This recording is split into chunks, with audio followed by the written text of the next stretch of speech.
ಎಲ್ಲಾ ಧರ್ಮದಲ್ಲಿ ಮೂಢನಂಬಿಕೆ ಇದ್ದರೂ ಕೇವಲ ಹಿಂದೂ ಧರ್ಮ ಟಾರ್ಗೆಟ್ ಮಾಡಿದ ಭಂಡ ಕಾವಿಧಾರಿಗಳಿಗೆ ಧಿಕ್ಕಾರ. ನಮಸ್ಕಾರ ವೀಕ್ಷಕರೇ, ನಿಮ್ಮ ದಾರಿದೀಪ ನ್ಯೂಸ್ಗೆ ಸ್ವಾಗತ. ಇಂದು ನಮ್ಮ ನಾಡು ಒಂದು ವಿಚಿತ್ರ ಪರಿಸ್ಥಿತಿಯಲ್ಲಿದೆ.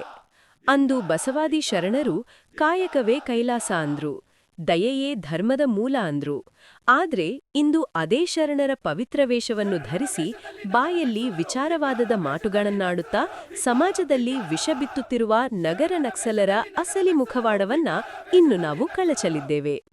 ಖಂಡಿತ ಈ ವೇಷಧಾರಿಗಳ ಬಣ್ಣಗೆಟ್ಟ ಬದುಕನ್ನು ಮತ್ತು ಅವರ ದ್ವಂದ್ವ ನಿಲುವುಗಳನ್ನು ಪೂರ್ಣವಾಗಿ ಬಯಲು ಮಾಡುವ ಅತಿ ಕಠೋರವಾದ ಮತ್ತು ವಿಸ್ತಾರವಾದ ವರದಿ ಇಲ್ಲಿದೆ. ಇದು ಅವರ ಆಸ್ತಿಪಾಸ್ತಿ, ಅನಾಚಾರ ಮತ್ತು ಸಮಾಜಕ್ಕೆ ಅವರು ಮಾಡುತ್ತಿರುವ ದ್ರೋಹದ ಮೇಲೆ ನೇರ ದಾಳಿ ಮಾಡುತ್ತದೆ. ಸೋಗು ಮತ್ತು ವಾಸ್ತವ, ದ ಮಾಸ್ಕ್ ವರ್ಸಸ್ ರಿಯಾಲಿಟಿ. ಕೂಡಲ ಸಂಗಮದ ವಚನವನ್ನೇ ಬಂಡವಾಳ ಮಾಡಿಕೊಂಡಿರುವ ಈ ಆಧುನಿಕ ಕಾಲದ ವೇಷಧಾರಿಗಳು ಹೇಳುವುದು ಒಂದು, ಮಾಡುವುದು ಇನ್ನೊಂದು. ಕಾಲೇ ಕಂಬ, ದೇಹವೇ ದೇಗುಲ ಎಂದು ವೇದಿಕೆಗಳ ಮೇಲೆ ಹಾರಾಡುವ ಇವರು ನಿಜವಾಗಿಯೂ ಆ ದೇಹವನ್ನ ಪವಿತ್ರವಾಗಿಟ್ಟಿದ್ದಾರೆಯೇ? ಇಲ್ಲ. ಇವರ ಪಾಲಿಗೆ ದೇಹ ಎಂದರೆ ಕಾಮದ ತೃಪ್ತಿಗೆ ಬಳಸುವ ಸಾಧನ. ಶರಣರ ವೇಷ ಎಂದರೆ ಜನರನ್ನು ನಂಬಿಸಿ ಲೂಟಿ ಮಾಡುವ ಕವಚ. ಮುಗ್ಧ ಜನರಿಗೆ ಅಧ್ಯಾತ್ಮದ ಪಾಠ ಮಾಡುವ ಇವರೇ ಇಂದು ಹಣದ ವ್ಯಾಮೋಹದಲ್ಲಿ, ಅನೈತಿಕ ಸಂಬಂಧಗಳಲ್ಲಿ ಮುಳುಗಿ ಹೋಗಿದ್ದಾರೆ. ಅಕ್ರಮ ಆಸ್ತಿ ಮತ್ತು ಐಷಾರಾಮಿ ಜೀವನ, ದ ವೆಲ್ತ್ ಅಂಡ್ ಗ್ರೀಡ್. ಶರಣರು ಹೇಳಿದ್ದು ಕಾಯಕವೇ ಕೈಲಾಸ. ಆದರೆ ಈ ನಗರ ನಕ್ಸಲರು ಮತ್ತು ವೇಷಧಾರಿಗಳು ಮಾಡುವ ಕಾಯಕವೇನು? ಸಮಾಜದಲ್ಲಿ ಧರ್ಮದ ಹೆಸರಿನಲ್ಲಿ ವಿಷಬಿತ್ತಿ ವಿದೇಶಿ ಫಂಡಿಂಗ್ ಪಡೆದು ಅಥವಾ ಮುಗ್ಧ ಭಕ್ತರ ಹಣದಲ್ಲಿ ಅರಮನೆಯಂತಹ ಮನೆಗಳನ್ನು ಕಟ್ಟಿಕೊಂಡಿದ್ದಾರೆ. ಇವರ ಆಸ್ತಿಪಾಸ್ತಿಗಳ ಮೂಲವೇನು? ಸರಳ ಜೀವನದ ಪಾಠ ಮಾಡುವ ಇವರ ಬಳಿ ಅದ್ದೂರಿ ಕಾರುಗಳು, ಐಷಾರಾಮಿ ಜೀವನ ಎಲ್ಲಿಂದ ಬಂತು? ಹಿಂದೂ ಧರ್ಮದ ದೇವಸ್ಥಾನಗಳ ಆಸ್ತಿಯ ಬಗ್ಗೆ ಪ್ರಶ್ನೆ ಮಾಡುವ ಇವರು ತಮಗೆ ಬರುವ ದೇಣಿಗೆಯ ಲೆಕ್ಕವನ್ನು ಸಮಾಜಕ್ಕೆ ಕೊಟ್ಟಿದ್ದಾರೆಯೇ? ನನ್ನ ದೇವ ನಿರಂಜನ ಎಂದು ಹೇಳುವ ಇವರು ಕಾಂಚನದ ಮುಂದೆ ಸಾಷ್ಟಾಂಗ ನಮಸ್ಕಾರ ಮಾಡುತ್ತಿರುವುದು ಇಡೀ ಜಗತ್ತಿಗೆ ತಿಳಿದಿದೆ. ಕಾಮುಕ ಆಟ ಮತ್ತು ನೈತಿಕ ಪತನ, ದ ಡಾರ್ಕ್ ಸೀಕ್ರೆಟ್. ಈಗ ಅಸಲಿ ವಿಚಾರಕ್ಕೆ ಬರೋಣ. ಇವರು ಹಿಂದೂ ಧರ್ಮದ ದೇವತೆಗಳನ್ನ ಕಾಮದ ದೃಷ್ಟಿಕೋನದಲ್ಲಿ ಹೀಯಾಳುತ್ತಾರೆ. ಪುರಾಣಗಳನ್ನು ಅಶ್ಲೀಲವಾಗಿ ವಿಶ್ಲೇಷಿಸುತ್ತಾರೆ. ಆದರೆ ಇವರ ಖಾಸಗಿ ಬದುಕು ಹೇಗಿದೆ?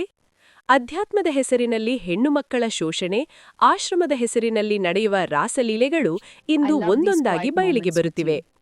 ತಮ್ಮ ದೇಹವನ್ನೇ ದೇಗುಲ ಎಂದು ಪೂಜಿಸಬೇಕಾದ ಇವರು ಅದನ್ನೇ ಕಾಮದ ಕಾರ್ಖಾನೆಯನ್ನಾಗಿ ಮಾಡಿಕೊಂಡಿದ್ದಾರೆ. ಶರಣರ ವೇಷ ಹಾಕಿ ಒಳಗಡೆ ಅನಾಚಾರದ ರಾಡಿಯನ್ನು ತುಂಬಿಕೊಂಡಿರುವ ಇವರಿಗೆ ಧರ್ಮದ ಬಗ್ಗೆ ಮಾತನಾಡುವ ನೈತಿಕ ಹಕ್ಕಿದೆಯೇ? ಸಮಾಜದ ಕಣ್ಣಿಗೆ ಮಣ್ಣೆರಚಿ ಕತ್ತಲಲ್ಲಿ ಇವರು ನಡೆಸುವ ಕಾಮುಕ ಆಟಗಳಿಗೆ ಅಂತ್ಯ ಹಾಕುವ ಸಮಯ ಹತ್ತಿರ ಬಂದಿದೆ. ಹಿಂದೂ ವಿರೋಧಿ ಅಜೆಂಡಾ, ಟಾರ್ಗೆಟಿಂಗ್ ಹಿಂದೂಯಿಸಂ. ಇವರಿಗೆ ಇತರ ಧರ್ಮಗಳಲ್ಲಿ ನಡೆಯುವ ಅತ್ಯಾಚಾರಗಳು, ಮತಾಂತರದ ದಂಧೆಗಳು ಅಥವಾ ಮೂಢನಂಬಿಕೆಗಳು ಕಾಣುವುದಿಲ್ಲ. ಆದರೆ ಹಿಂದೂ ಧರ್ಮದ ಸಂಸ್ಕಾರಗಳು ಮಾತ್ರ ಇವರಿಗೆ ದೌರ್ಜನ್ಯವಾಗಿ ಕಾಣುತ್ತವೆ.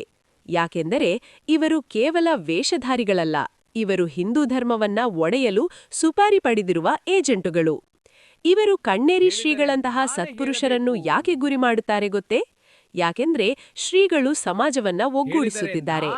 ಒಗ್ಗಟ್ಟಿನಲ್ಲಿದ್ದರೆ ಇವರ ಬೇಳೆ ಬೇಯುವುದಿಲ್ಲ ಎಂಬ ಭಯ ಇವರನ್ನ ಕಾಡುತ್ತಿದೆ. ತಕ್ಕ ಉತ್ತರ ಮತ್ತು ಎಚ್ಚರಿಕೆ, ಫೈನಲ್ ಬ್ಲೋ. ಜಾಗೃತ ಹಿಂದೂಗಳೇ, ಇಂತಹ ದ್ವಂದ್ವ ವ್ಯಕ್ತಿತ್ವದ ಮೃಗಗಳ ಬಗ್ಗೆ ಎಚ್ಚರವಿರಲಿ. ವೇಷವನ್ನು ನೋಡಿ ವಶರಾಗಬೇಡಿ. ಅವರ ಹಿಂದಿರುವ ವಿಚಾರಧಾರೆಯನ್ನು ಗಮನಿಸಿ.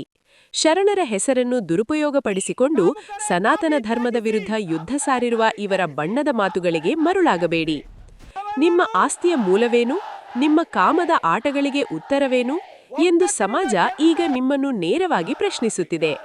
ನೀವು ಹಾರಿಸಿದ ಕಲ್ಲು ನಿಮ್ಮ ತಲೆಗೆ ಬೀಳುವ ಕಾಲ ದೂರವಿಲ್ಲ. ಬಾಯಲ್ಲಿ ಬಸವಣ್ಣ, ಬದುಕಿನಲ್ಲಿ ಕಪಟತನ. ಇದುವೇ ಈ ವೇಷಧಾರಿಗಳ ಅಸಲಿ ಗುಣ. ದೇಹವೇ ದೇಗುಲ ಅಂದರೂ ಇವರು ಅದನ್ನೇ ಅನಾಚಾರದ ತಾಣ ಮಾಡಿಕೊಂಡರು. ಧರ್ಮವನ್ನು ಉಳಿಸುವವರನ್ನು ಅವಮಾನಿಸಿದರೆ ಧರ್ಮವೇ ನಿಮ್ಮನ್ನು ದಹಿಸಿಬಿಡುತ್ತದೆ. ಬಂಧುಗಳೇ, ಹೀಗೆ ಶರಣರ ವೇಷ ಮರೆಸಿಕೊಂಡು ಬಂದು ಸನಾತನ ಸಂಸ್ಕೃತಿಯನ್ನು ತುಳಿಯಲು ಯತ್ನಿಸುವವರಿಗೆ ನಾವು ಹೇಳುವುದು ಇಷ್ಟೇ: ನಮ್ಮ ಸೈರಣೆಯನ್ನು ನಮ್ಮ ದೌರ್ಬಲ್ಯ ಎಂದು ಭಾವಿಸಬೇಡಿ.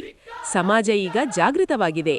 ಇಂತಹ ವಿಷಕಾರಿ ಮನಸ್ಥಿತಿಗಳ ವಿರುದ್ಧ ಧ್ವನಿ ಎತ್ತುವ ಸಮಯ ಬಂದಿದೆ ಅಂತ ಹೇಳ್ತಾ, ಇನ್ನು ನಿಮ್ಮ ಚಾನೆಲ್ಗೆ ಸಬ್ಸ್ಕ್ರೈಬ್ ಆಗಿ, ಲೈಕ್ ಮಾಡಿ, ಶೇರ್ ಮಾಡಿ, ಬೆಂಬಲಿಸಿ. ಧನ್ಯವಾದಗಳು.